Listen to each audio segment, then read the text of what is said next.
الله والصلاة والسلام على رسول الله وعلى آله وأصحابه ومن والاه رب اشرح لي صدري ويسر لي أمري واحلل عقدة من لساني يفقهوا قولي. أحبتي في الله, السلام عليكم ورحمة الله وبركاته. Nous avons l'honneur d'avoir parmi nous aujourd'hui Fadilatul Cheikh Yahya Hafidahullah Ta'ala, qui est diplômé en sciences juridiques en Sharia à la Madrasa de Château-Chinon. Je tiens juste à préciser que Cheikh Yahya était à la base d'origine musulmane et a embrassé l'islam et a étudié la langue arabe ainsi que la Sharia. Donc j'encourage tous mes frères et sœurs qui sont nés musulmans à apprendre notre Cheikh par exemple, Hafidahullah. Il est aussi aumônier dans les prisons. Et là, le thème de la conférence d'aujourd'hui, Inch'Allah, va tourner autour de Shahr Ramadan. Mon frère, ma sœur, es-tu prêt pour accueillir Shahr Ramadan, Hada Shahr al-Mubarak? Parmi nous aujourd'hui, certains, lorsqu'ils ont rendez-vous avec un médecin ou même pour un entretien d'embauche, on se prépare à l'avance. Nous avons aujourd'hui, dans quelques jours, devant nous à accueillir Shahr Ramadan. Quelle préparation avons-nous fait? Parmi nous, certains pensent que Shahr Ramadan est le mois de la nourriture, le mois où la table déborde. Mais non, mon frère, ma sœur, Shahr Ramadan est plutôt le mois de la spiritualité, le mois de la foi, le mois où le Coran est descendu. Kama qala subhanahu wa ta'ala fi kitabihi al-karim, inna anzalnahu fi laylatil qadr. Dans ce mois-là, il y a quoi? La nuit du destin, Laylatul Qadr. Mon frère, ma sœur, c'est avec notre Cheikh Hafidahullah Ta'ala que nous allons préparer ce mois de Ramadan à travers ses conseils bi'idnillahi azza wa jal. Juste après la conférence, Inch'Allah, nous aurons une série de questions-réponses bi'idnillah, et je vous demande de rester sur le thème min fadlikum. Jazakumullahu khayran, falyatafaddal fadilatuhu mashkoura ma'joura. Jazakallahu khayran, Inch'Allah. أعوذ بالله من الشيطان الرجيم بسم الله الرحمن الرحيم الحمد لله به تتم الصالحات الحمد لله الذي هدانا لهذا وما كنا لنهتدي لولا أن هدانا الله وصلي وسلم على سيدنا محمد وعلى آله وصحبه وسلم تسليما ومن تبعه إلى يوم الدين رب اشرح لي صدري ويسر لي أمري واحلل عقدة من لساني يفقه قولي اللهم لا علم لنا إلا ما علمتنا إنك أنت العليم الحكيم أما بعد السلام عليكم ورحمة الله وبركاته. Tout d'abord, je tiens à remercier mes frères de la mosquée d'Evry qui m'ont invité. J'ai eu l'occasion de voir à peu près tous les membres, ainsi que le membre fondateur de cette mosquée. Et Inch'Allah, qu'Allah les récompense pour tous les efforts, pour vraiment la beauté de cette mosquée, l'entretien et la propreté que l'on trouve dans cette mosquée. Elle reflète tout à fait l'évolution à laquelle aspire le musulman aujourd'hui. Je tiens à remercier aussi le frère Othman qui a coordonné donc, les conférences, le Cheikh Houari aussi que je connais depuis longue date qui travaille ici, et donc tous les frères que j'ai pu côtoyer tout à l'heure. C'est un vrai plaisir de me retrouver parmi vous à la mosquée d'Evry, et j'espère que pendant ce court instant, on ait au moins un rappel concernant le mois du Ramadan. Chères sœurs, chers frères, le mois du Ramadan approche. Il aura probablement, en tout cas, il aura lieu dans la semaine prochaine, peut-être mardi, Allahu a'lam. Et ce mois est un mois de bénédiction. C'est un mois de miséricorde. C'est un mois de pardon. Il est auprès d'Allah subhanahu wa ta'ala le meilleur des mois. Ces jours sont les meilleurs des jours. Ces nuits sont les meilleures des nuits. Ces heures sont les meilleures des heures. C'est un mois au cours duquel Allah subhanahu wa ta'ala, il nous a invités à jeûner. Et cette invitation, on doit y répondre. Imaginez si on vous disait qu'aujourd'hui, vous êtes invité par le président de la République, ou vous êtes invité par un ministre. Vous allez vous préparer, hein, vous lavez bien comme il faut, mettre les meilleurs vêtements. Là, vous avez beaucoup mieux que ça. Vous avez un rendez-vous avec le mois du Ramadan, et celui qui nous y invite est le Créateur des cieux, de la terre et de ce qu'il y a entre les deux. Allah subhanahu wa ta'ala. Et Allah subhanahu wa ta'ala nous invite à effectuer un acte qui va avoir une incidence directement sur notre cœur.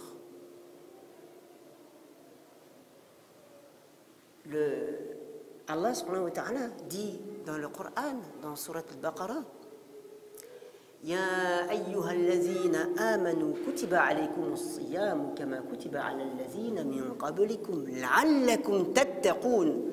Ô vous les croyants, ô vous les porteurs de la foi, il vous a été prescrit le siyam comme il a été prescrit à ceux d'avant vous, afin que vous atteigniez la piété. Et pas peut-être atteindrez-vous la piété, afin. Le but ultime est d'atteindre la piété. Et là, il va falloir définir qu'est-ce que la piété. Et je vais articuler cette conférence autour de ce verset important de Surat al-Baqarah. Mais on va d'abord présenter un petit peu aussi ce qu'est le Ramadan, et en rappelant aussi les récompenses qu'il y a derrière le Ramadan. Le prophète Mohammed sallallahu alayhi wa sallam dit « Quiconque jeûne le mois de Ramadan, poussé par sa foi et dans l'espoir de la récompense divine, Allah l'absout de tous ses péchés passés. » Allah l'absout de tous ses péchés passés. C'est un hadith rapporté par Al-Bukhari ou Muslim. Évidemment, il y a de nombreux hadiths que vous connaissez, comme celui où le prophète sallallahu alayhi wa sallam dit « Quand arrive le mois de Ramadan, on ouvre les portes du paradis, on ferme celles de l'enfer, et les démons sont mis au fer. » C'est-à-dire, ils sont enchaînés. Un crieur crie alors « Oh, toi qui veux le bien, viens, et toi qui veux le mal, abstiens-toi. » C'est aussi un hadith rapporté par Al-Bukhari ou Muslim. Qu'est-ce que ça veut dire ceci? Ça veut dire que pendant le mois du Ramadan, nous sommes seuls face à nos actes. On ne peut pas dire « Non, c'est Shaitan,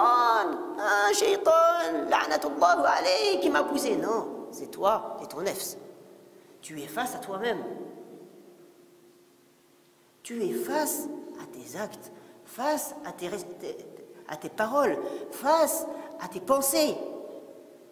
Et c'est là que tu peux réellement faire une introspective sur toi-même pendant ce mois.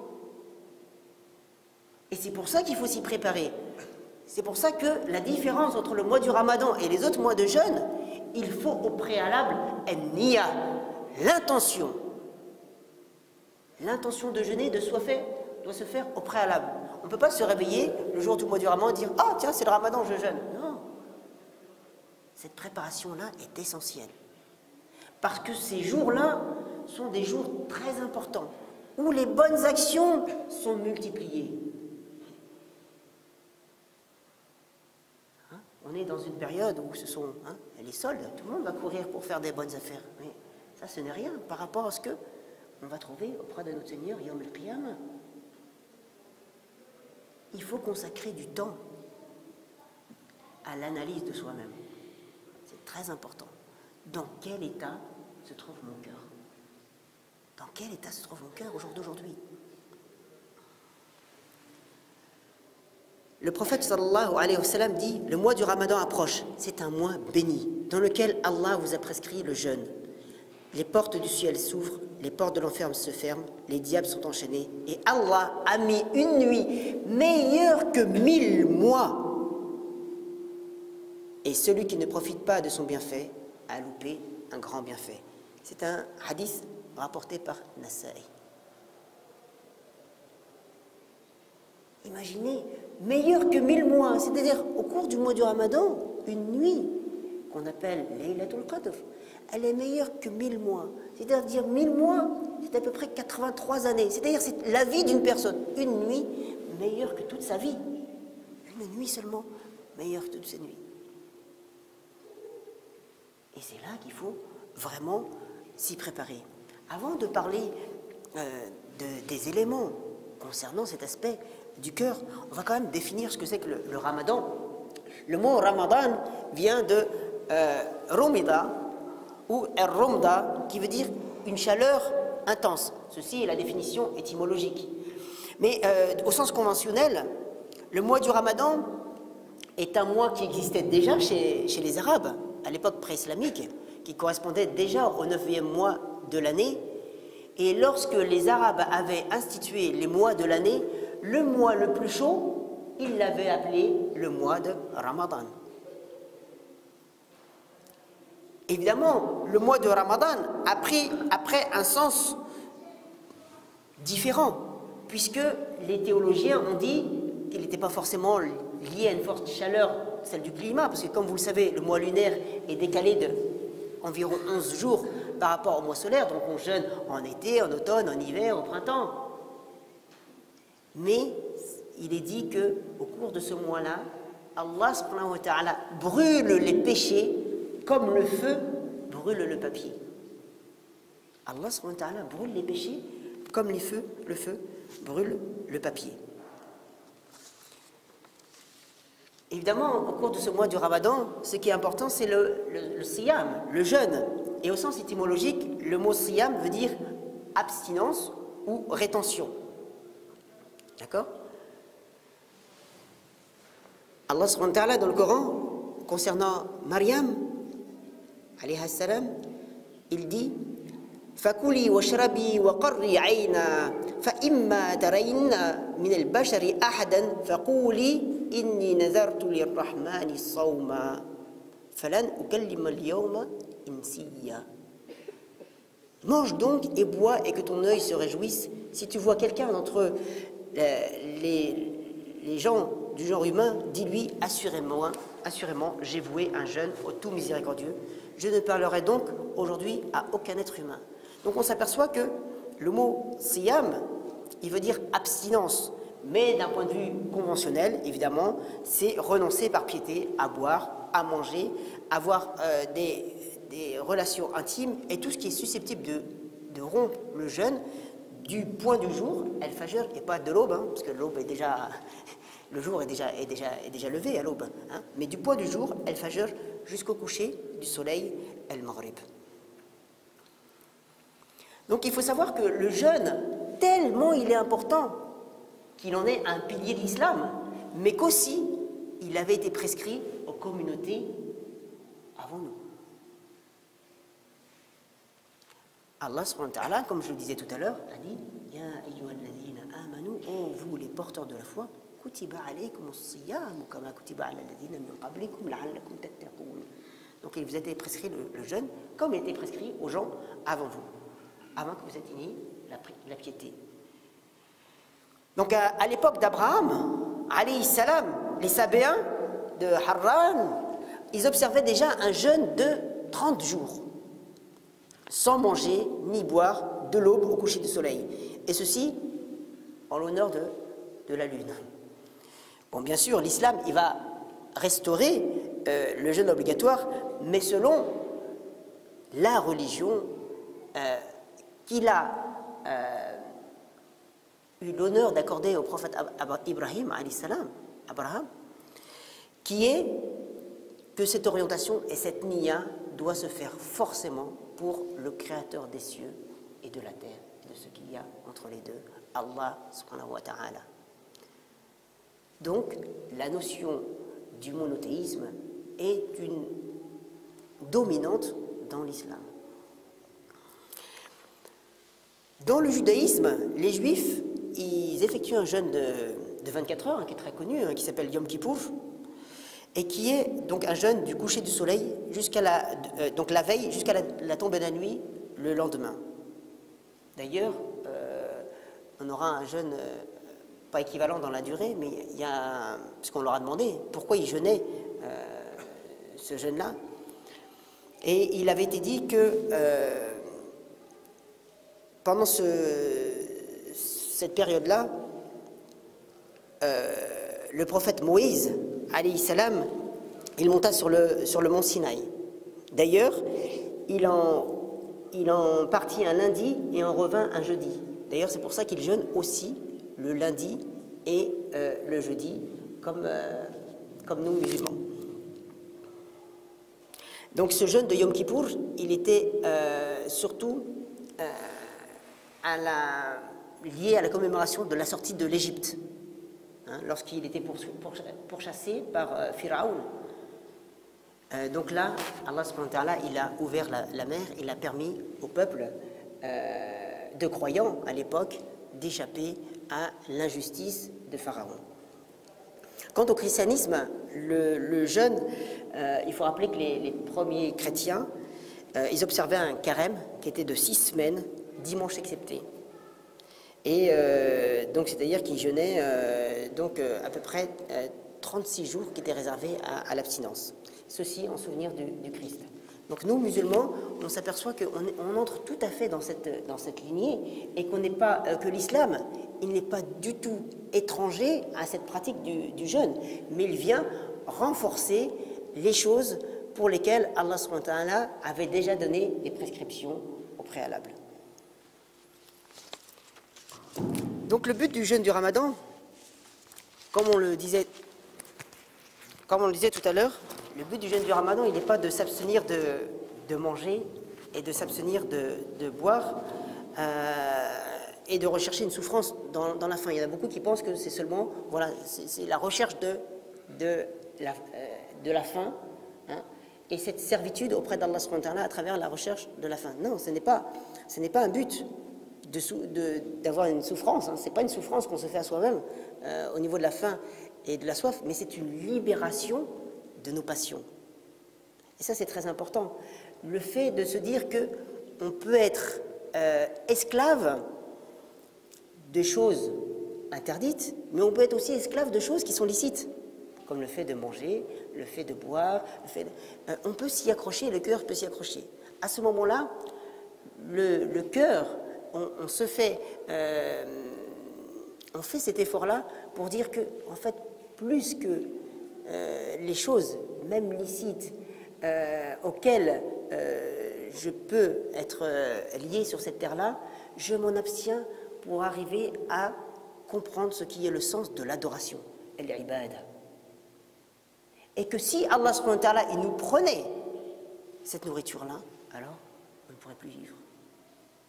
Donc le sens de la servitude, pour se libérer, justement, il est très important. Il y a beaucoup de gens qui disent, moi je suis libre, je vis en France, et je suis libre, je fais ce que je veux, comme je veux. Bah, arrête de respirer. Non, tu peux pas, bah, t'es pas libre. Arrête de manger. T'es pas libre. Arrête de boire. T'es pas libre. Bah, arrête d'être malade. T'es pas libre. Arrête d'être soumis aux lois de la pesanteur. T'es pas libre. Regarde l'infrarouge. Oh, mais alors, t'es l'ultraviolet, l'ultrason. Oh, mais alors, mais t'es libre de rien. Finalement, on s'aperçoit qu'il y a des lois qui ont été mises sur terre pour les gens, croyants ou non croyants, et que le fait de reconnaître que ces lois-là, elles ont été émises, c'est se libérer d'une forme d'esclavage. Et c'est à travers cette servitude-là qu'on comprend ce qu'est la véritable liberté. Parce qu'il y a un cadre qui est là, et donc on s'aperçoit ce qui est la véritable liberté. On se libère de toute forme de petites choses pour arriver à aller à l'essentiel et à comprendre le sens d'une phrase qui est La ilaha illallah, la ilaha illallah, voici l'essentiel de la vie, voici le message, ce pourquoi a été créé Adam alayhi salam, et ce pourquoi le prophète Mohammed sallallahu alayhi wa sallam a été honoré. La ilaha illallah, voici le sens de la compréhension que doit avoir le musulman à travers le jeûne du mois du Ramadan. Évidemment, les musulmans ne sont pas égaux face au Ramadan. D'ailleurs, l'imam Abu Hamid al-Ghazali, rahimahullah, a mentionné qu'il y avait des degrés chez les jeûneurs. Hein? Il y a le musulman qui jeûne, et il y a le croyant qui jeûne. Le musulman qui jeûne, qu'est-ce qu'il va faire? Bon, il va faire ce qu'on appelle le jeûne des membres. Hein, c'est-à-dire ne pas faire du mal, pas écouter des discussions futiles, ne pas aller dans des endroits peu fréquentables. Puis après, il va y avoir un autre jeûne, qui est le jeûne de la langue. C'est-à-dire le fait de ne pas dire de grossièreté, pas de mensonges, etc. D'ailleurs, le prophète sallallahu alayhi wa sallam, il dit, celui qui n'abandonne pas le faux témoignage, Allah n'a pas besoin de son jeûne. Allah, il n'a pas besoin de son jeûne. Donc ça, c'est encore un autre degré. Et puis, il y a un degré qui est un degré très important, très important, auquel on aspire, c'est le jeûne du cœur. C'est-à-dire, lorsque nous vient une mauvaise pensée, on essaie de ne pas la retenir, on essaie de l'évacuer, dire « A'udhu billahi minash shaytanir rajim ». Lorsqu'on voit quelqu'un qui veut, qui se met en colère ou qui veut disputer, « Allahumma inni sa'im », moi je jeûne. C'est un moment, c'est une maîtrise très importante. Et il y a encore, au-dessus de cela, le jeûne de l'adorateur. Alors là, le jeûne de l'adorateur, c'est vraiment celui qui a atteint un stade très très très important. Le jeûne de l'adorateur, c'est celui qui a réussi à maîtriser ses passions. Et il existe, hein, vous savez qu'il existe beaucoup de sortes de nufus. Il y a ce qu'on appelle al-nafs la pire, nafs al-amartum bissou, l'âme qui ne nous pousse qu'à faire du mal. Il y a des gens qui disent « Ah, t'as vu, hein, c'est vrai ça, regarde dans le magasin, là, j'ai volé ça, ils m'ont même pas vu. Hein. Ah, regarde ça. Et ils sont fiers du mal qu'ils font. Amartum bissou. Ça, c'est le nafs des shayatin. Et il y a ce qu'on appelle, pour le commun des musulmans, al-nafs al-lawwama. Nafs al-lawwama, c'est on fait un péché, puis après on se repense, on dit oh non, c'était pas la bonne chose. C'est astaghfirullah. Non, vraiment, je me repens auprès d'Allah et j'ai sincèrement l'intention de ne pas y retourner. Puis des fois j'y retombe, mais je fais un effort, je reviens, je m'accroche, je dis subhanallah, ma raison va essayer de dominer ma passion et je vais essayer de faire un effort, de ne pas y retourner. Franchement, au moment où je le dis, je fais vraiment tawbah auprès d'Allah subhanahu wa ta'ala. Et puis il y a un autre degré, et donc évidemment c'est ça le but, c'est de corriger son nafs pour qu'il évolue à ça, ce qu'on appelle al-nafs al-mutma'inna, l'âme apaisée. Ya ayyatuha an-nafs al-mutma'inna irji'i ila rabbiki radiyatan mardiyya fadkhuli fi ibadi wadkhuli jannati. Qu'est-ce qu'il y a? Il y a la notion de l'ibada, et celui qui est le véritable adorateur, c'est quoi sa récompense? Forcément, c'est l'entrée paradis d'Allah subhanahu wa ta'ala. Ya ayyatuha an-nafs al-mutma'inna. Voilà le but recherché, cette nafs, ce travail-là sur le cœur. D'ailleurs, le prophète Mohammed sallallahu alayhi wa sallam, il a dit ala fil jasadi ala fil jasadi mudratan idha salahat salaha al-jasadu kullu wa idha fasadat fasada al-jasadu kullu ala wa hiya al-qalb. Il y a dans le corps un morceau de chair qui, si celui-ci est sain, c'est tout le corps qui est sain, et si celui-ci est corrompu, c'est tout le corps qui est corrompu. Et le prophète Mohammed sallallahu alayhi wa sallam, il a dit quoi? At-taqwa hahuna wa ashara ala sadrihi thalatha marrat. Il a dit taqwa hahuna. Voilà le but réel du Ramadan, c'est cette recherche de taqwa, ce rapprochement auprès d'Allah subhanahu wa ta'ala, ce désintéressement des intérêts auprès des hommes pour trouver le seul intérêt et le seul salut que l'on trouvera auprès d'Allah subhanahu wa ta'ala. At-taqwa hahuna. Voilà le véritable travail, ce travail sur le cœur. Alors, évidemment, je vais citer maintenant quelques exemples et qu'est-ce qu'on peut trouver à travers les sifat de piété qu'on peut avoir pendant ce mois du Ramadan. Il faut d'abord rechercher la miséricorde. Toutes les sourates du Coran, à l'exception de la sourate 9, sourate Tawbah, qui d'ailleurs le verset se retrouve après, commence par Bismillahir Rahmanir Rahim. Au nom d'Allah, le tout miséricordieux, le très miséricordieux. Et quand a été décrit le prophète Mohammed sallallahu alayhi wa sallam, ou ce pourquoi il est envoyé, qu'est-ce qu'il a dit Allah subhanahu wa ta'ala? Wa ma arsalnaka illa rahmatan lil alamin. Nous ne t'avons envoyé que en tant que miséricorde pour les mondes. Cette miséricorde, cet amour que l'on doit rechercher pendant le mois du Ramadan. D'ailleurs, on va s'apercevoir que cette miséricorde, on peut la trouver à un niveau humain. Regardez la miséricorde des parents, la miséricorde de la mère. Quand Allah subhanahu wa ta'ala nous donne le respect qu'on doit avoir auprès de la mère. Et quand ton Seigneur a décrété, n'adorer que lui, et marquer de la bonté envers les pères et mères. Hein? Vous vous souvenez bête, on raconte aussi aux enfants l'histoire d'un homme. L'essentiel, c'est la sagesse qui est derrière, d'un homme qui, un jour, à une quarantaine d'années, à une 70 années, 70 ans, et son fils a une quarantaine d'années, et il se met en haut d'un escalier, et il prend un ballon, et il le jette en bas de l'escalier, puis il dit « Ah, mon fils, est-ce que tu peux m'apporter le ballon ?» Le fils dit « Si là, mon père, d'accord, bon, je lui apporte le ballon, pas de problème. » Je lui apporte le ballon, et puis il fait un grand sourire à son fils, il prend le ballon comme ça, il le jette. Et mon fils, tu peux m'apporter le ballon? Le fils, voilà, taqul lahum, ouffi. Il y va, il rapporte le ballon, il donne à son père. Qu'est-ce qui lui arrive, lui? Pourquoi il me lance le ballon comme ça? Il donne le ballon, le père prend le ballon, et il rigole, il jette le ballon. Mon fils, est-ce que tu peux aller chercher le ballon, s'il te plaît? Ouais, papa, tu commences à m'énerver, monte le ballon, apporte le ballon et tout ça. Oh, tu m'as pris pour qui, là? Oh, ça va, hein? Il dit, viens là, mon fils, assieds-toi à côté de moi. Il dit, comme moi, j'avais à peu près ton âge, un petit peu moins, et que tu étais un petit enfant, tu te trouvais en haut de cet escalier-là. Et tu avais un ballon similaire à celui-ci. Et tu le jetais en bas de l'escalier, et ça te faisait plaisir que je descende et je te rapporte le ballon. Et à chaque fois que je t'apportais le ballon, tu le jetais. Et tu faisais ça des dizaines de fois, des centaines de fois, des milliers de fois. Et c'est avec tout mon plaisir que je te rapportais son ballon. Parce que je sentais que ça te faisait plaisir et ça te donnait de la joie. Aujourd'hui, j'ai vieilli. Et 3 fois, je t'ai demandé d'apporter le ballon. Tu regardes un petit peu où tu en es dans tes relations avec moi. Tu te rappelles pas un peu tous ces efforts? Où est cette miséricorde?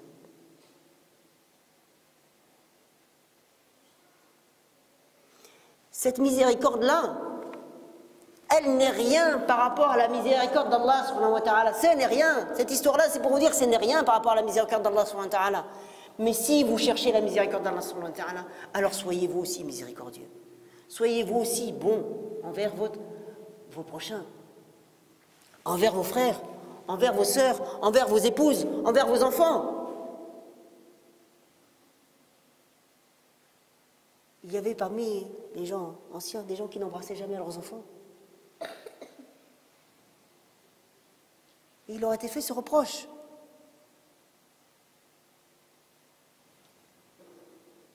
Dans l'éducation, toute forme d'éducation commence avant tout par un rapport affectif.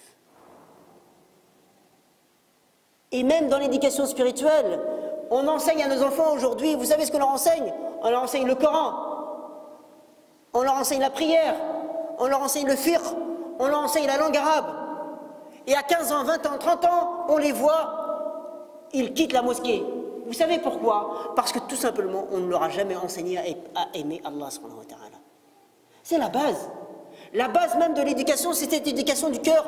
Comprendre pourquoi moi je suis musulman, pourquoi j'ai choisi l'islam, pourquoi j'adore Allah subhanahu wa ta'ala et quel type de relation je dois avoir à Allah subhanahu wa ta'ala pour pouvoir faire en sorte que cette foi rayonne auprès de mes concitoyens, auprès de mes frères, auprès de mes sœurs. C'est par là qu'il faut commencer, mes frères. Et c'est par là qu'il faut se dire, pendant le mois du Ramadan, je vais essayer de faire cet effort-là. Je vais lutter contre moi-même pour pouvoir développer cette miséricorde. Premier des points. Deuxième point, profiter de ce mois du Ramadan pour pouvoir aller retisser les liens avec qui? Avec les gens avec qui on avait des problèmes. Vous pensez que les Sahaba, ils n'avaient pas des problèmes? Mais bien sûr qu'ils avaient des problèmes. Un jour, il y a Abu Zar, il dit à Bilal, vous savez ce qu'il lui dit à Bilal, Abu Zar? Il dit, il y a Ibn Saouda. Il dit, fils de la négresse. Parce que lui, il n'était pas noir. Il considérait que celui qui était noir, c'était fils de la négresse. Bilal, il a été se plaindre, il a été voir le prophète Mohammed sallallahu alayhi wa sallam. Il a dit, Abu Zar, mon frère, il m'a dit fils de la négresse.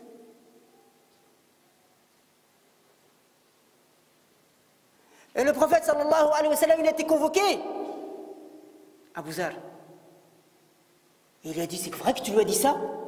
Et là, Abu Zar, il a senti comme une explosion au fond de lui-même, tellement il avait honte de ce... Et il a voulu aller voir son frère Abu Zar et lui demander pardon. Il a été mettre sa tête au sol comme ça, il a dit, Ya Bilal, écrase ma tête avec ton pied. Et là, Bilal, s'approchant, il avait tout à fait le droit de se venger, puisqu'il l'avait insulté, sans raison, pour une chose sur laquelle il n'est pas responsable. Est-ce qu'on est responsable d'être blanc ou noir, d'être homme ou femme, d'être grand ou petit, d'être en bonne santé ou malade? On ne l'est pas, c'est ce qu'on appelle le qadar fika. C'est un qadar qui est en toi, on ne l'a pas choisi. Et là, Bilal, malgré qu'il avait été touché par cette insulte, il vient, il prend la tête de son frère et il l'embrasse. Je t'ai pardonné.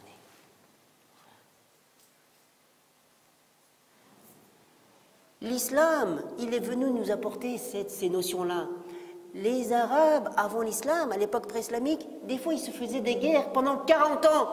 Le père faisait la guerre et le fils faisait la guerre au fils de l'autre tribu. Et à tel point qu'on arrivait à un moment où on ne savait même plus pourquoi ils faisaient la guerre. Ça, l'islam a dit non. Et c'est pour ça que cette fraternité qui est demandée dans l'islam, ce pardon, cette miséricorde, sont très importants. Pendant le mois du Ramadan, on doit trouver. Comment veux-tu qu'Allah subhanahu wa ta'ala te pardonne alors que tu fais des péchés tous les jours et toi tu ne pardonnes pas aux autres créatures d'Allah subhanahu wa ta'ala? Ça ne veut pas dire que tu acceptes, ça ne veut pas dire que tu ne vas pas aller voir l'autre, et ça ne veut pas dire que tu ne vas pas exprimer le sentiment d'injustice que tu as. Ça ne veut pas dire que tu ne dois pas lutter pour faire en sorte que les choses vraies s'accomplissent. Mais ça veut dire que tu peux aussi dire, voilà, pour Allah subhanahu wa ta'ala, je te pardonne. Je te demande d'abord des explications. Je te demande d'abord de t'expliquer et de t'excuser. Puis après, je te pardonne. Il faut qu'il y ait ce pardon entre nous. Profitez du mois du Ramadan, pendant que Shaitan n'est pas là. Hein, vous avez vu un petit peu Shaitan, comment il travaille? Des fois, il y en a pour une petite chose comme ça, et l'autre il se met en colère, l'autre se met en colère. Ça y est, toute ma vie, c'est... Comment ça, mon frère? Pour une petite chose. Pour de l'argent, pour un bien matériel, pour une parole, pour quelque chose, ça y est, c'est fini. Mais j'ai fait une erreur, je suis désolé, mon frère, je suis désolé, ma soeur, j'ai fait une erreur. Le mari envers sa femme, le père envers ses enfants. Je suis désolé. C'est pas grave de demander pardon. Hein. On n'en meurt pas. On s'en trouve grandi. Et ça, il faut profiter de ça pendant le mois du Ramadan. Pendant le mois du Ramadan aussi, le mois de l'effort. Al-Mubalagha fil Juhd. L'effort décuplé. Il y en a beaucoup, ils pensent que pendant le mois du Ramadan, oh vous savez, patronne, moi je ne peux pas travailler, hein, ma patronne, moi je jeûne. Hein. Comment ça tu jeûnes? Là c'est pas mon problème, tu dois faire ton travail. Tu ne veux pas faire ton travail, tu vas en vacances. Mon frère, mon travail est encore mieux et plus sincère pour Allah subhanahu wa ta'ala. Parce que ce n'est pas comme ça que faisait le prophète sallallahu alayhi wa sallam, ce n'est pas comme ça que faisaient les sahaba. Pendant le mois du Ramadan, ils doublaient d'efforts, ils travaillaient. D'habitude je travaille, eh bien je vais travailler là, et je vais augmenter en plus mon travail fisabilillah. Montrer que ce mois du Ramadan-là, il a véritablement une incidence sur mon cœur. Et s'il a une incidence sur mon cœur, il a forcément une incidence sur mes actes. C'est ça, le Ramadan. C'est ça, la notion du Ramadan. C'est pas la notion du Ramadan, c'est pas j'ai fait Siyam la journée et du Ramdam la nuit. Hein. Vous avez vu le mot négatif? Ramdam. Les gens qui font du bruit pendant les nuits du Ramadan. C'est devenu quelque chose de négatif, alors que le mot est normalement... Il n'y a rien de plus positif que le mot Ramadan. C'est le mois où est descendu le Coran. Donc il faut absolument, mes frères, qu'on fasse cet effort la journée, mais aussi cet effort la nuit. Et l'effort la nuit, il consiste en quoi? Il consiste à veiller, à faire des prières. Cette année, ça sera difficile, mais on peut faire un effort quand même si les nuits sont courtes. Les journées sont longues. Mais il faut toujours se dire, voilà, pendant ce moment-là, innahu al-jannah, derrière il y a le paradis. Et puis veiller aussi. Hein, quand je dis cet effort, c'est faire aussi l'effort de regarder ce qu'il y a autour de nous. Il y en a beaucoup, ils viennent dans les mosquées pendant le ramadan, ils viennent faire leur prière, ils dérangent la circulation. Je fais attention à tout. Cet effort-là, il doit être orienté pour Allah subhanahu wa ta'ala, mais je dois faire aussi attention aux autres. C'est très important. Parce que vous savez, quand quelqu'un dit « Machallah, ces gens-là, ils font la prière, ils travaillent plus que les autres. » Vous savez une chose? Je dis « Mais comment ça se fait ?» Mais c'est vraiment, c'est ça la vraie croyance. La croyance, ce n'est pas de dire « je suis musulman ». Non, c'est d'être musulman.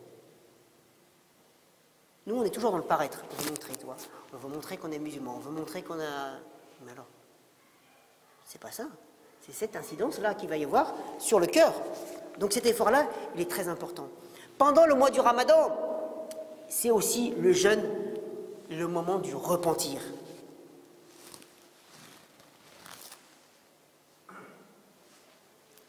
Et pendant ce moment-là, il faut se dire que le retour vers Allah subhanahu wa ta'ala peut venir. Et que même si on faute, même pendant le mois du Ramadan, augmenter cet istighfar. Le prophète Mohammed sallallahu alayhi wa sallam, alors qu'il est le meilleur des hommes, il demandait pardon à Allah subhanahu wa ta'ala, il se repentait plus de 100 fois par jour. Et quand on dit 100 fois, chez les Arabes, ça veut dire une grande quantité de fois, de multiples fois. C'est comme 70.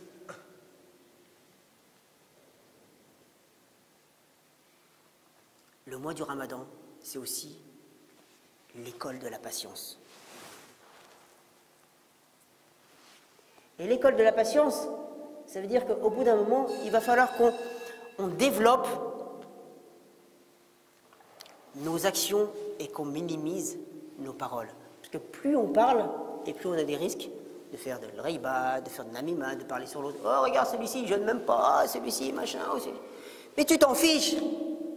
Il faut commencer par soi-même. Ya ayyuhalladhina amanu. Ya qu anfusakum wa ahlikum nara. Protégez-vous, vous et vos familles, de l'enfer. Donc ça commence toujours par vous. Et puis il y a aussi un autre verset du Coran où Allah subhanahu wa ta'ala dit Inna Allah la yughayyiru ma biqawmin hatta yughayyiru ma bi anfusihim. Allah il ne change pas un peuple tant que celui-ci il n'a pas changé ce qui est à l'intérieur de lui-même. Donc on s'aperçoit que toujours ce rapport dans la relation verticale, c'est-à-dire entre la créature et le créateur, il est essentiel. Souvent nous, quand on parle du Ramadan, on a l'habitude de parler de tout ce qui est fiqh, de tout ce qui est... Mais on oublie l'essentiel. L'essentiel, vous savez c'est quoi? C'est de se rappeler qu'un jour on va mourir. Et ce jour-là on va mourir, il faut se dire mais qu'est-ce que j'ai laissé sur cette terre-là? Combien de fois la patience, elle est utile? Quelqu'un il voulait parler sur quelqu'un, d'un seul coup il a patienté, hop, la chose elle était solutionnée. J'ai bien fait de rien dire. Alhamdoulilah, ce jour-là, j'ai bien fait de rien dire. Je voulais parler, mais j'ai rien dit. Alhamdoulilah. À un moment, je suis pressé, je dis, ouais, de toute façon, je m'énerve et tout. J'ai patienté, j'ai bien fait de ne pas tout casser. Parce que, alhamdoulilah, finalement, avec la patience, toute chose vient. L'apprentissage, il faut de la patience. Apprendre le Coran, il faut de la patience. Étudier, il faut de la patience. Mais grandir aussi, il faut de la patience. Je ne vais pas devenir un bon musulman du jour au lendemain. Mais l'essentiel, c'est de se dire que chaque jour, je vais faire en sorte d'être meilleur. Et que ma référence, ce ne sont pas les musulmans, c'est l'islam. Et ce n'est pas le discours des musulmans qui va me sauver. C'est ce que je fais moi-même. Donc il faut d'abord penser à soi-même pour pouvoir s'occuper des autres. Et s'occuper de soi-même plutôt que de regarder ce que fait l'autre. Parce que Allah subhanahu wa ta'ala il dit وَلَا تَزِرُ وَازِرَةً وِزْرَ أُخْرَى. Vous n'allez pas supporter on ne peut pas supporter autre chose, les fautes d'autrui.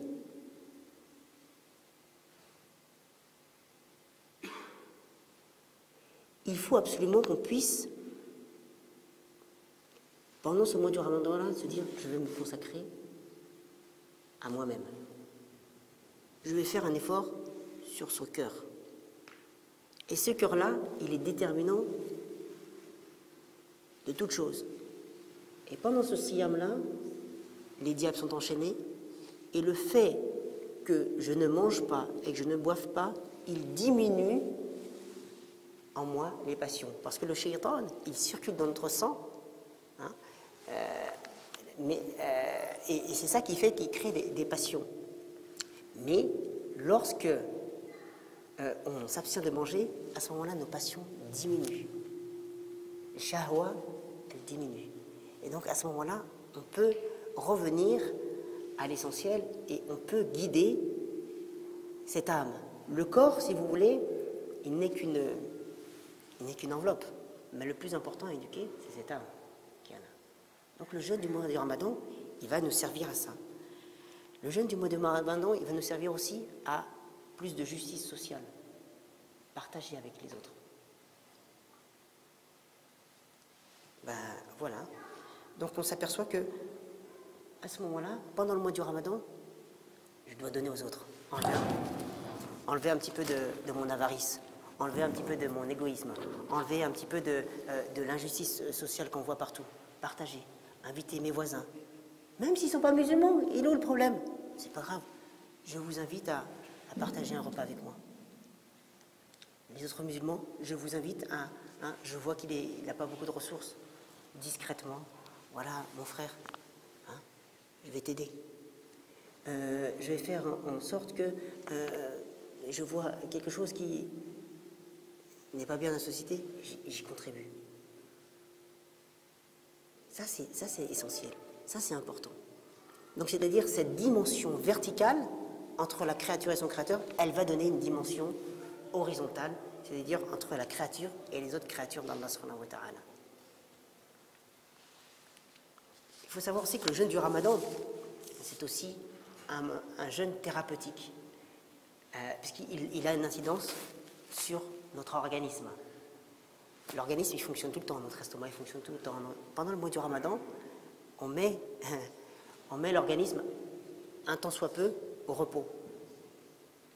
Et on apprend à mieux s'alimenter. Combien de gens excèdent dans le sucre, les graisses, et ont énormément de maladies.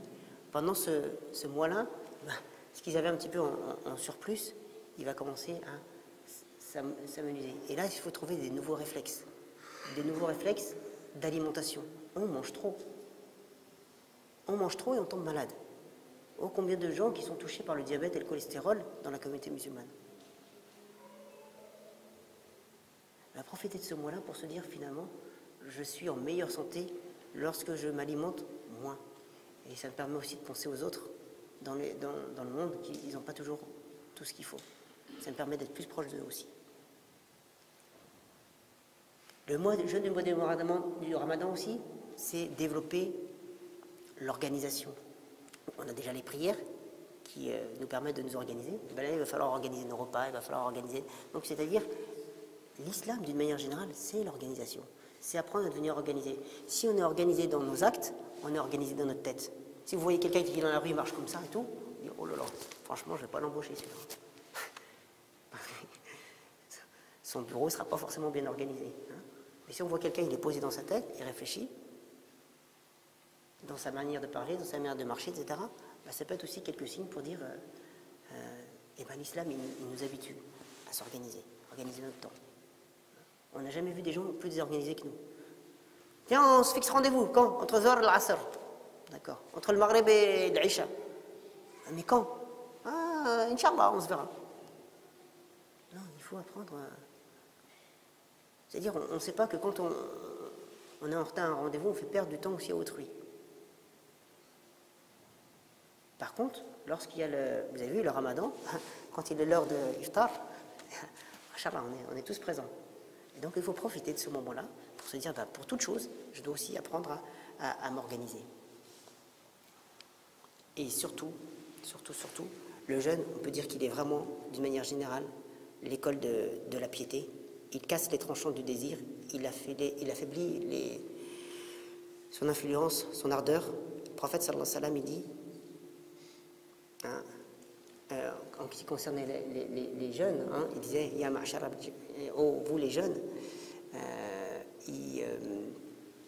mariez-vous, hein, et celui qui ne peut pas, eh bien qu'il jeûne, car il est pour lui une protection. » Donc on s'aperçoit que finalement le jeûne, à ce niveau-là, il va réveiller ce cœur et nous donner une nouvelle vision, hein, qui est différente de la vision de la vue, qui est celle du cœur qu'on appelle El-Basira.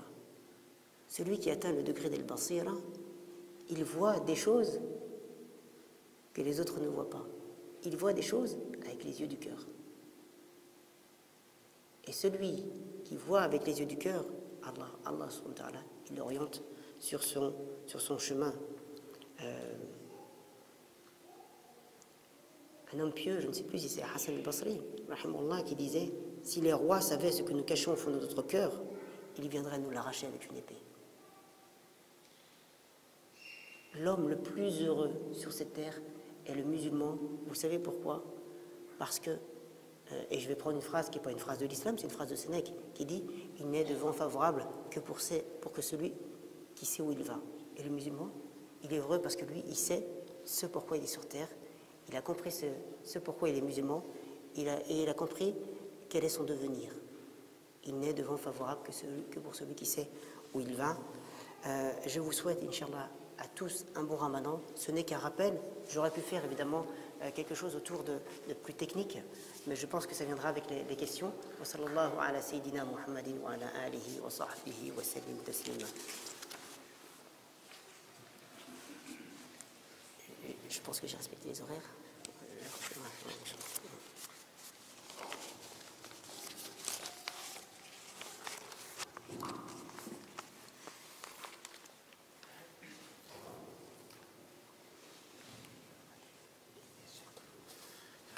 Est-ce qu'il y a des sœurs en haut? Oui. Quand on parlait de Oui. soirée, il y a des sœurs. D'accord. Bismillah wa salatu wa salam ala rasulillah. Donc nous allons passer aux questions-réponses. La première question, on me demande, est-ce que la femme, lorsqu'elle est en période de menstrue, peut-elle jeûner ou pas? Non, bien sûr, pendant la période de menstrue, la femme ne jeûne pas. Alors, évidemment, quand elles sont normales, si vraiment il y avait des périodes qui étaient complètement différentes de la période normale, bon, évidemment, ça nécessite d'autres questions. Mais la femme ne prie pas et ne jeûne pas. Elle ne prie pas, elle n'a pas ses prières à rattraper, mais par contre, elle ne jeûne pas et rattrape après, donc la période du Ramadan, les jours pour lesquels elle n'a pas jeûné. La question suivante, on me demande, auriez-vous un programme à me conseiller pour chaque Ramadan afin d'augmenter notre foi? Donc il y a un hadith du prophète Mohammed sallallahu alayhi wa sallam qui dit Inna ad-dina yusr wa la yushadda ad-dina illa ghalabah fasaddidu wa qaribu wasta'inu bis-subhati wa ruhati wa shay'un min adh-dhulja al-qasdu tablughu. Il dit la religion c'est la facilité et celui qui s'endurcit dans la religion elle le casse. Et là il va nous donner un programme, il dit fasaddidu, c'est-à-dire essayez d'atteindre la perfection. Wa qaribu, si vous ne l'atteignez pas, rapprochez-vous-en. Et profitez, wasta'inu bis-subhati, c'est-à-dire du moment du subh, wa ruhati, c'est-à-dire le moment du maghrib, wa shay'un min adh-dhulja, et d'une partie de la nuit. Les moments où on a les facultés physiques et intellectuelles les plus importantes, c'est au moment du subh, après la prière du subh, au moment de maghrib et une partie de la nuit pendant que les gens dorment. Voilà les meilleurs moments de prédilection pour déjà faire le zikr, le rappel d'Allah subhanahu wa ta'ala. Après, comme je vous le dis, il faut toujours poser, le programme c'est de poser toujours la niya pour Allah subhanahu wa ta'ala, augmenter la lecture du Coran, se dire chaque jour je vais faire au moins un juz du Coran, c'est-à-dire je vais faire 20 pages, comme ça je termine le Coran, sachant qu'à chaque khatmat al-Coran, les doigts sont mustajab, donc les doigts sont acceptés à chaque fois que je termine le Coran, donc la lecture du Coran, profiter des moments pour faire de azkar, et aussi profiter des moments pour être utile aux autres. Pas seulement se dire l'adoration, la conception de l'adoration n'est pas seulement uniquement dans la mosquée, à l'exception des 10 dernières nuits du Ramadan où il est conseillé de faire i'tikaf. Celui qui a la possibilité de faire i'tikaf pendant cette période-là, alors à ce moment-là qu'il le fasse. La question suivante, Inch'Allah, la personne nous demande est-ce que vous aurez des exemples de Sahaba radiallahu anhum dans leur jeûne C'est-à-dire des exemples de comportement de Sahaba radiallahu anhum pendant le mois de Ramadan. Pendant le mois de Ramadan, donc les Sahaba, ils avaient déjà, bon, il y en a beaucoup, ils avaient énormément ce qu'on appelle le Qiyam al-Layl, mais il était organisé d'une façon un petit peu différente de la nôtre. Donc ils priaient les nuits, chacun en nawafil. Et il y a des gens qui faisaient, des Sahaba, qui faisaient le Khatm al-Qur'an tous les 3 jours. Après, bon, faut... si on commence par voir ce que faisait le Sahaba, donc il faisait des choses qui étaient énormes. Je pense que la chose est qu'on puisse, chacun selon ses capacités, effectuer le maximum de ce que l'on peut faire. Et ce sera déjà beaucoup. Alors là, des exemples en tête de Sahaba qui se sont distingués par rapport au mois du Ramadan, j'en ai pas spécifiquement là, non. Est-ce que la récompense du jeûne, est-ce que nous avons la récompense du jeûne en donnant juste des dates et du lait pour les jeûneurs? Par exemple, une personne ramène des dates et du lait à la mosquée, les personnes juste coupent avec ça. Est-ce qu'elle a la même récompense que eux ou bien elle doit absolument leur offrir le repas? Non, bien sûr, elle a déjà le fait de contribuer à l'iftar des sa'imin, il y a déjà la récompense. Évidemment, après, si elle invite aussi à manger, donc la récompense est multipliée. C'est-à-dire qu'il y a aussi des multiplications dans la récompense, mais ça, après, au niveau de l'hisab, ça c'est Allah subhanahu wa ta'ala qui connaît. Aujourd'hui, nous sommes dans un pays non musulman et nous vivons au quotidien des personnes qui peuvent nous demander pourquoi vous jeûnez, vous les musulmans. Quelle doit être notre réponse en sachant que souvent ils ont peur de Shahr Ramadan, ils se disent ils jeûnent du matin jusqu'au soir, ça doit être difficile pour eux. Quelle réponse leur donner afin qu'ils ne soient pas inquiets? Déjà, la première des choses, on jeûne tout simplement parce que c'est une forme d'adoration, c'est ce qui nous a été prescrit par notre Créateur, hein, donc ça c'est en réponse à une obligation religieuse, mais on jeûne pour devenir meilleur. Et ça c'est très important, parce qu'il y a beaucoup de gens qui pensent que l'on jeûne pour souffrir de la faim et de la soif. C'est pas du tout ça, c'est de faire un audit de nous-mêmes. Donc on jeûne avant tout pour faire en sorte d'être meilleur. Je pense qu'il n'y a personne qui va nous reprocher le fait de vouloir être meilleur. Donc je pense que c'est avant tout une démarche personnelle et spirituelle dans la perspective d'un au-delà. C'est vraiment la chose ou ce pourquoi on jeûne. Hein, donc il y en a beaucoup qui pensent que c'est pas une recherche de souffrance, on n'est pas masochiste du tout.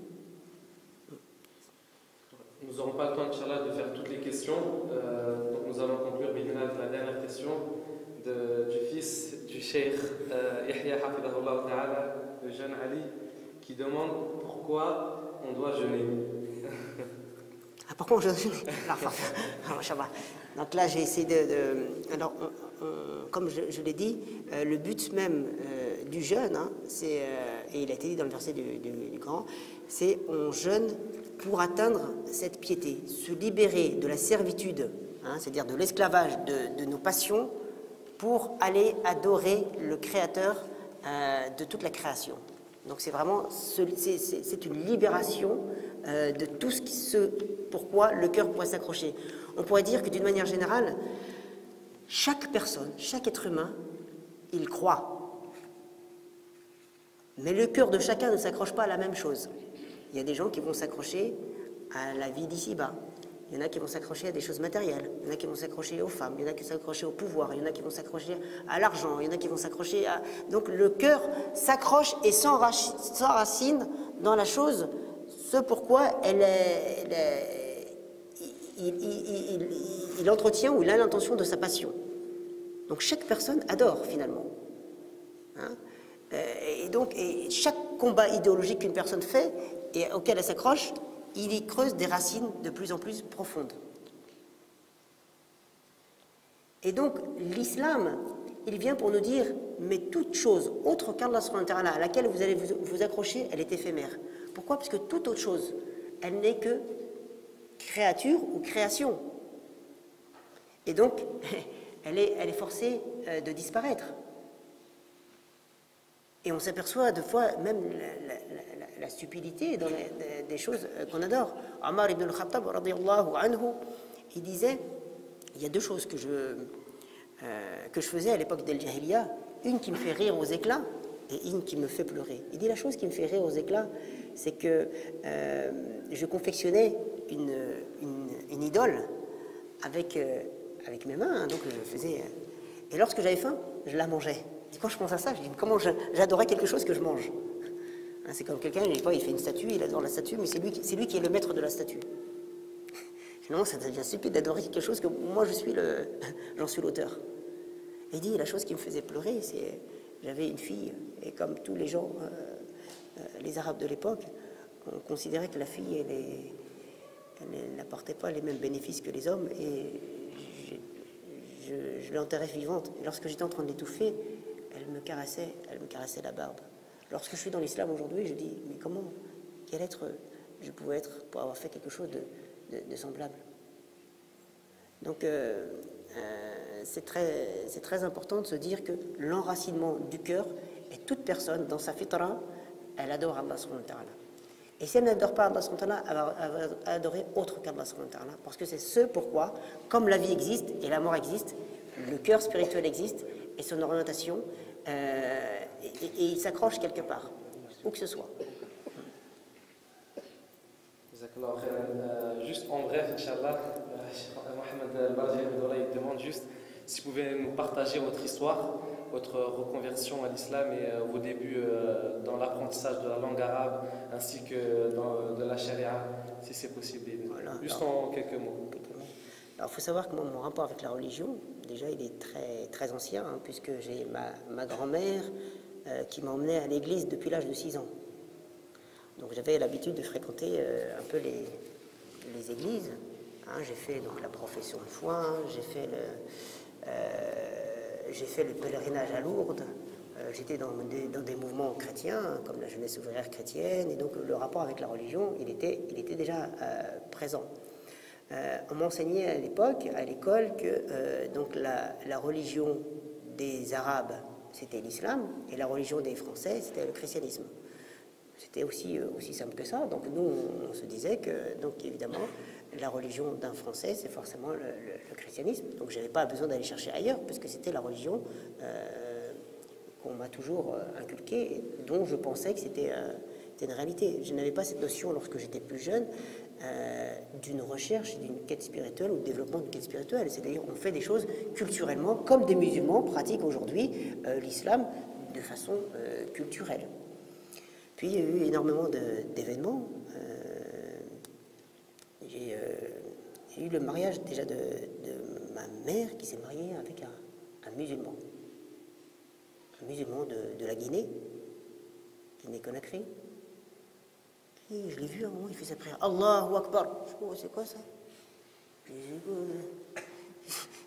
J'avais vu des musulmans, mais c'était étonnant. Donc évidemment, ça m'a un peu interpellé. Bah, j'ai rien dit.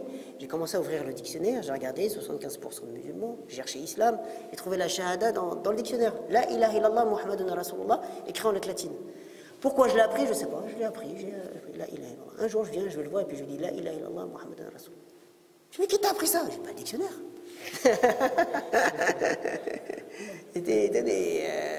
Et donc je dis, ben, c'est dans le dictionnaire comme ça. Puis après, alors j'entendais parler de l'islam aussi, donc il y avait la première guerre du Golfe.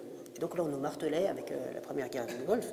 Et donc, à un moment, tu te dis, mais comment ça se fait que, toujours pour des questions religieuses, que je pensais religieuses au départ, les gens se font la guerre.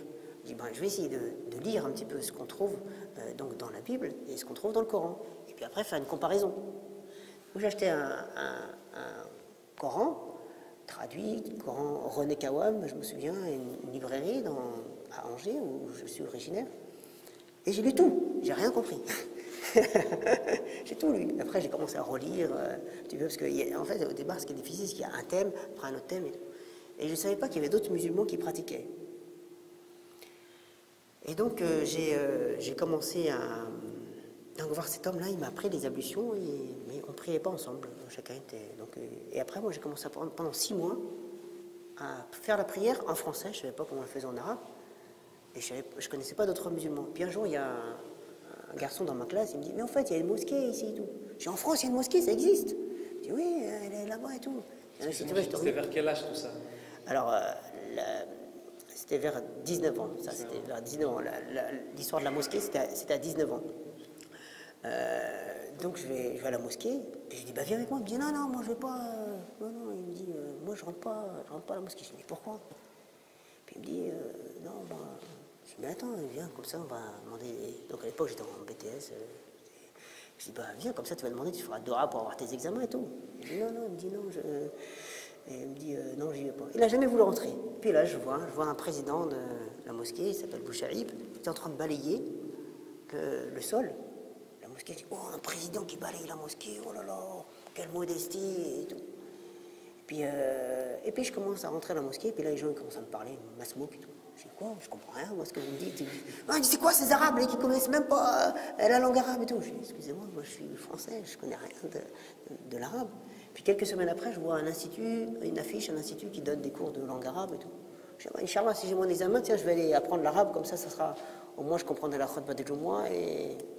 Et dans cette mosquée-là, on m'a dit que le Coran il se lisait en arabe, donc j'ai acheté des cassettes et je les ai apprises par cœur. Prenez Juz Amma, j'ai appris par cœur, voilà, toutes choses. Après j'ai vu un truc, Riyad Salihin, j'ai tout lu. Après donc j'ai commencé vraiment à lire les livres comme ça. Des fois je faisais des erreurs énormes. Par exemple, je me rappelle un hadith que j'avais lu, ne saluez pas les non-musulmans avant qu'ils vous aient salué. Ah, moi qui saluais tout le monde, qui était content, tout. Je ne saluais plus personne. Je dis, ah ouais, non, parce que l'islam il dit qu'il ne faut pas saluer, donc moi je ne salue pas. Puis après, j'ai assisté à un séminaire à Château-Chinon où justement il tombait pile sur ce hadith-là et puis il disait, mais en fait ce hadith-là il était rapporté en temps de guerre. Il faut faire très attention dans la lecture des textes parce qu'il était en temps de guerre. Et moi j'appliquais en temps de paix quelque chose qui est en temps de guerre. Évidemment en temps de guerre tu ne vas pas dire bonjour, coucou je suis là, salut. Non, donc en général, sauf si quelqu'un te salue, donc à ce moment-là si tu salues c'est qu'il ne veut pas te faire la guerre, donc à ce moment-là tu le salues. Mais moi j'appliquais quelque chose d'un contexte dans un autre contexte. Eh bien évidemment, des fois on fait des bêtises. Donc c'est là que je me suis dit, c'est très important d'étudier.